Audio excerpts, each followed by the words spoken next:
Britain here, expert Christian. I was feeling fall festive and watching spooky movies when something struck me. There's a lot of parallels between the Addams family and modern Christians, aren't there?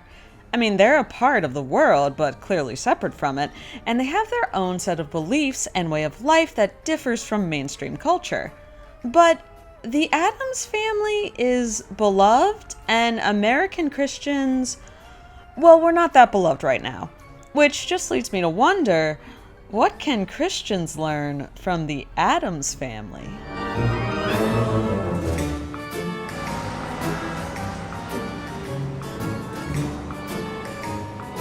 It is I, Britton Addams, here to welcome you to the manor. My friend was supposed to lend me a Morticia wig, but I don't think she looked that hard. I realize that I'm pretty much giving Bernadette Peters as Bellatrix Lestrange realness, and I'm here for it. The Addamses trust and embrace those who are different from them. One thing I love about the Addams family is that they have an extended sense of community. You can see it in how they wholeheartedly, almost blindly, granted, just welcome people into their lives. Even at an intimate function like a family reunion or a wedding, the Addams family welcome their employees and their families, or even a friend of their kids they've never met before. And these aren't super cool, super down individuals who immediately get the Addams family vibe and go do a goth glow up. Being accepted into the Addams family doesn't automatically necessitate that you give up your individuality, even if you love and wish to be seen in public wearing pink pastels. Out to the cemetery! Come on, everyone! I've never played this before. How does it go? Did you bring a shovel? The Addams always contribute to their community. Now, Christians, like the Addams family, are generous, especially with money. That is just fact. Christians love to financially support or reward behavior they like with donations and tithes. However, as certain sectors of Christianity become more and more conservative, the requirements to prove you're a real Christian become more and more strict. So if you're not strictly on the side of, yes, purity culture is perfect and good, or yes, homosexuality is a sin, you're probably not going to get financial support from the majority of American Christians. Juxtapose that with the Addams family. Oh, Morticia, this is too extravagant. Even for the auction. Let's keep it. Hush, Mama. It's for charity. Widows and orphans. We need more of them. No one in this room looks like an Addams. No one acts like them, believes the things they do. In fact, this guy, their neighbor, doesn't even like them personally. Damn you, Addams! Sorry about the window, Judge. Keep the ball, I have a whole bucket full. But the Addams family contribute out of their abundance nonetheless. And what the Addams donate turns out to be a treasured family heirloom. But they donate it to the auction just so they have an excuse to buy it back with a giant sum of money. 30. 35! It is divine. 50. Sold to Morticia Addams for $50,000. And rather than be pretentious donators who send their regards but can't actually be bothered to show up to any of these things, the Addams family gets all dolled up, goes to the auction, and does this in person. Even though they have every excuse not to, they want to be intrinsically involved in their community, which is a small point, but I think is fabulous. The Addams family manages to be both the prettiest girl at the dance and just happy to be invited. Children, what are you doing? I'm going to electrocute him. But we're late for the charity auction. Modern American Christianity seems to have developed a bit of a capitalist expectation when it comes to where they donate, i.e. the customer is always right. Because of this, certain needs in their community don't get sponsored simply because the spokesperson or organization they adhere to doesn't adhere to every Christian guideline. Meanwhile, the televangelist with a $50 million house in Houston, oh yeah, he needs here $40. There's a man in need. The Addams submit to authority, but not injustice. Has the planet gone mad? I think justice denied. And of particular resonance in our political climate, the Addams will bend to authority of the land, but not injustice. Have no fear. Justice shall prevail. The courts will decide. Rather than going full vigilante at the drop of a hat, the Addamses always first pursue conventional means to receive justice. And it's worth noting that the Addams suffer under a corrupted judicial system based on who they are, rather than the merit of their case. How would you like to be rid of the Addamses for good? Hook 'em, buck 'em, cook 'em. Now!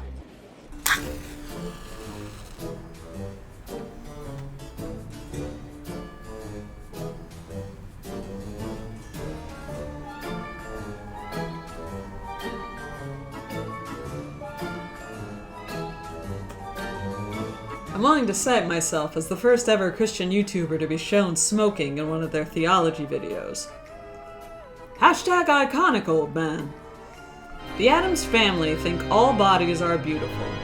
Are you overweight?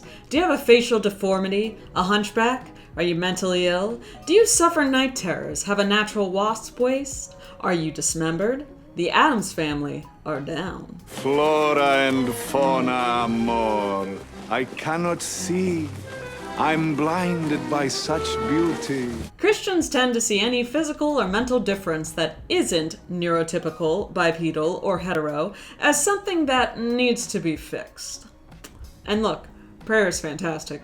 We should just be praying constantly. But there is something phenomenal about the way the Addams family views atypical bodies. Rather than praying that the bodies be restored in some way, the Addams instead see these differences as inherently fascinating and beautiful. There's no pity or inspiration-porn vibes in their approach to these different bodies. And the Addams never fall into the trap of desexualizing them either.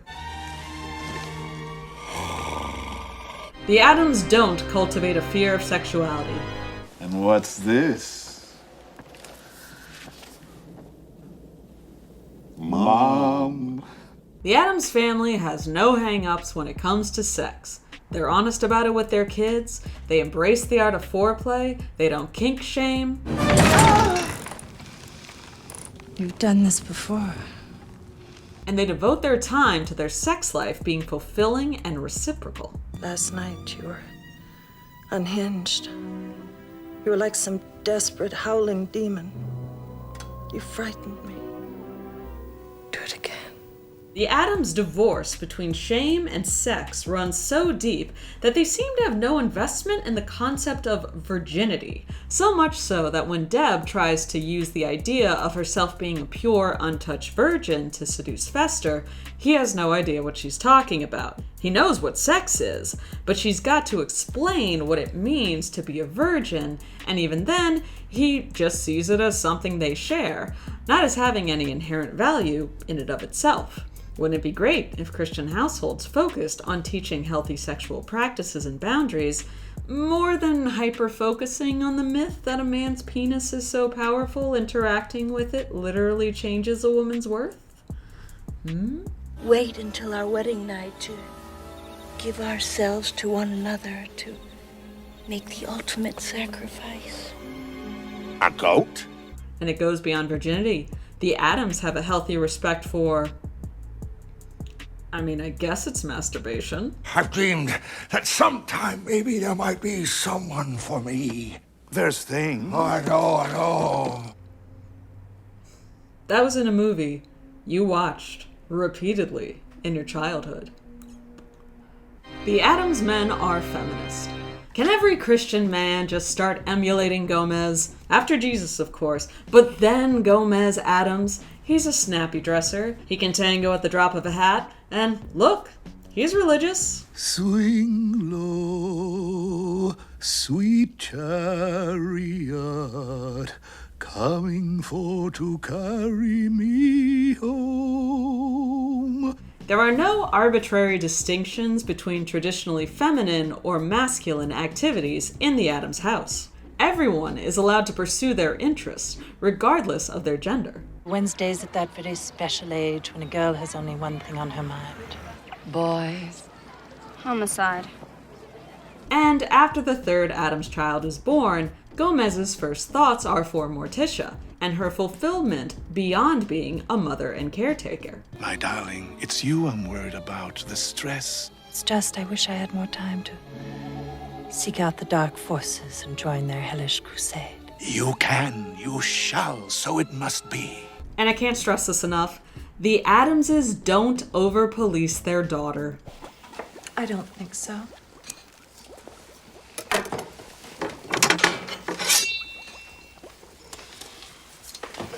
So much can be said about my personal childhood feminist icon, Wednesday Addams. One thing you can see is that Wednesday Addams thrives because of her supportive household. She's empowered to be assertive. May I have the salt? What do we say? Now. They're honest about reproduction. Our parents are having a baby, too. They had sex. Her emotions aren't policed nonstop. It's only people outside her family that want her to smile. She's allowed to bring a strange boy home from camp that the family's never met before, and no one greets him on the porch with a shotgun and a "you better not touch my little girl" machismo. She's allowed to choose high neckline modesty, even though her mother has a totally different style. In fact, it's worth pointing out that Wednesday is on a life trajectory completely different from Morticia's. As we learn, Morticia had a quite conventional, feminine upbringing. She was taught French. Maman's spécialité de la maison. She plays the violin. She's adept at the domestic arts. And she didn't even have a formal education. College? Private tutors. Major? Spells and hexes.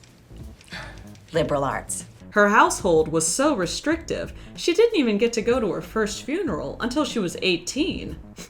Can you imagine? And even though Morticia's life turned out pretty great, and she seems legitimately happy being a housewife and mother, she wants Wednesday to have more opportunities. Don't worry. We've told Wednesday, college first. And this is a good thing, because it turns out Wednesday Addams has no interest in your heteronormative life plan, man. Do you think, like, maybe someday you might want to get married and have kids? No. Can you imagine if all Christian women and girls were given the same opportunities and outright support to thrive? Oh, weren't expecting manic grandma realness, were we, children? Must be refreshing to know something can still surprise you. They aren't too good to suffer. Are you in unbearable pain? Is it inhuman? My darling, is it torture? Oui. One thing that is so refreshing about the Addams family is their lack of hypocrisy when it comes to suffering.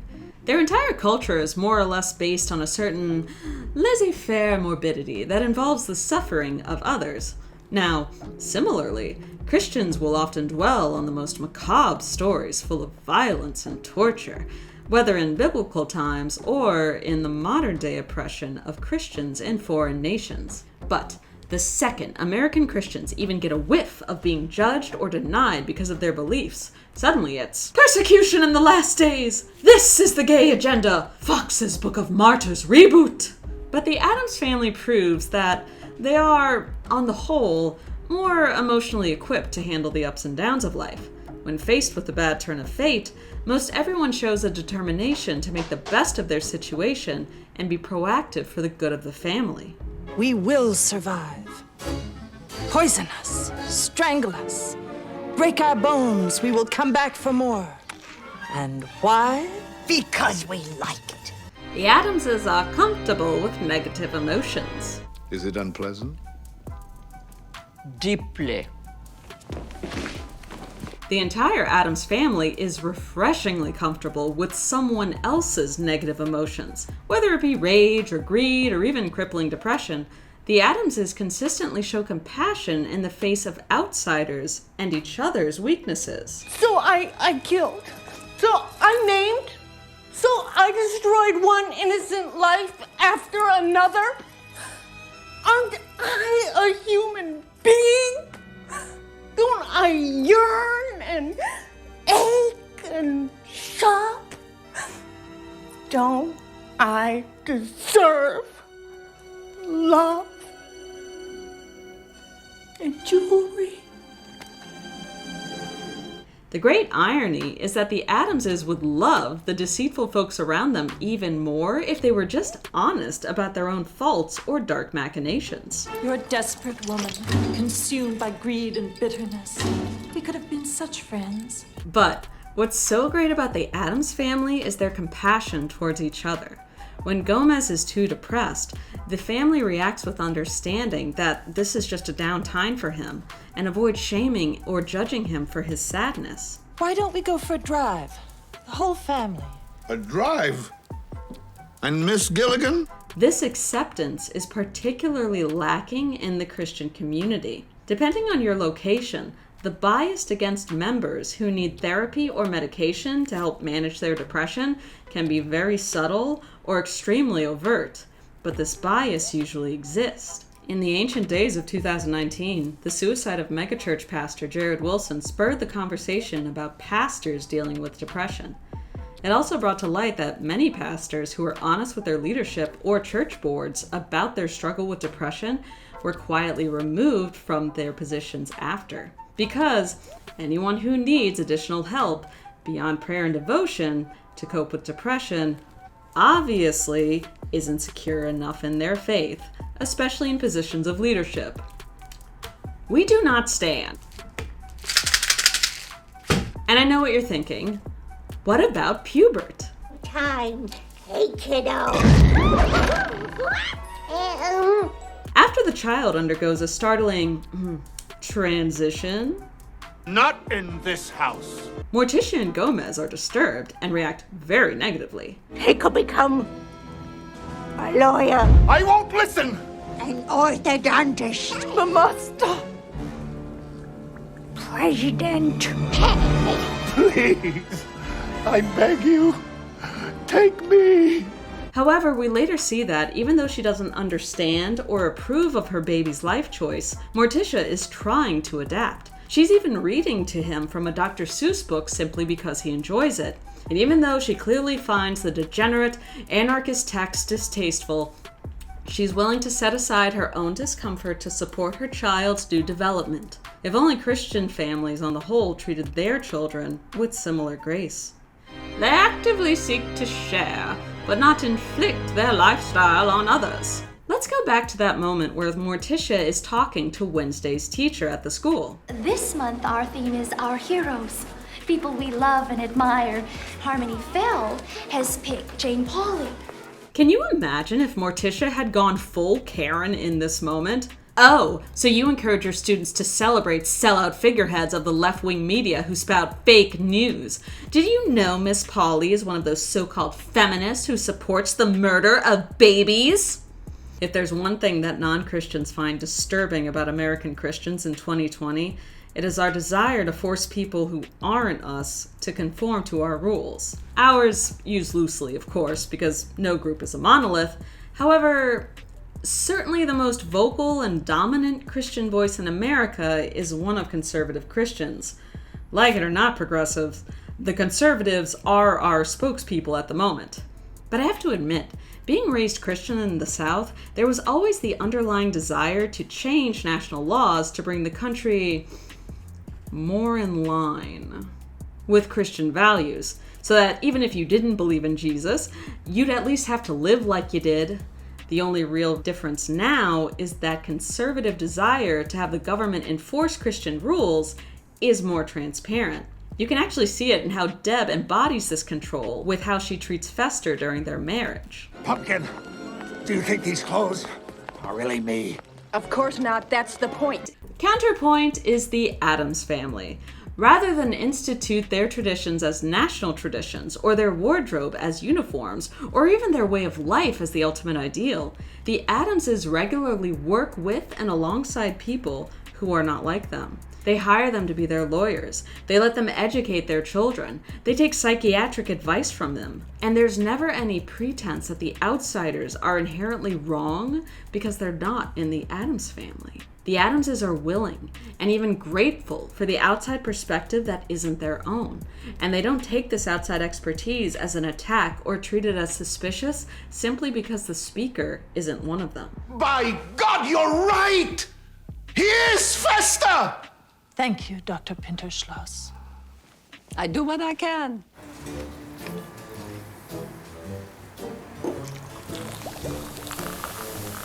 Ugh. Nothing is more exhausting than decent production design. But once you get a hit, you can never go back. I actually have a really good wig for a Marilyn Munster type, but ugh, the lights changed, I'd been mixing franchises, and I was already so non-canonical with my other costumes. But point 10, the Addamses make being themselves look cool. Can you imagine if we lived in a world where a moving van pulls up to the abandoned house on your block? As the movers start taking out the furniture, the neighborhood soon becomes abuzz. Crucifixes, stacks of Bibles, a footsteps in the sand throw blanket. The neighbors moving in are Christians. The children gasp, delighted. They can't wait to get to know their new Christian neighbors. Meanwhile, their snobbish, judgmental parents sneer. Christians, they'll never fit into our rigid and unquestionably good way of life. And I know so much of what makes everybody love the Addams family is their flawless aesthetic, but Christians, Gothic used to be our thing, and we let it go. For what? Pastels? My point is, Christianity seems unappealing right now. Instead of being excited or interested, many non-Christians have a negative reaction when they hear that someone is saved. Conservative Christians will often wear this as a badge of honor. The more non-Christians criticize the problems in modern American Christianity, the more some Christians will knuckle down and take it as a sign that they're doing Christianity right. Because we're salty and we're lit, and you either get it or you don't. But I think we as Christians should aspire to a world where we do attract non-Christians by our Christ-like behavior. We should be always at the forefront of movements that feed the hungry, clothe the naked, secure the housing, and forgive the student loan. Jesus said that you will know a tree by its fruit. So what does it say about the Christian tree if no one's really excited to take a bite? Maybe the world doesn't just have bad taste. Maybe we taste bad.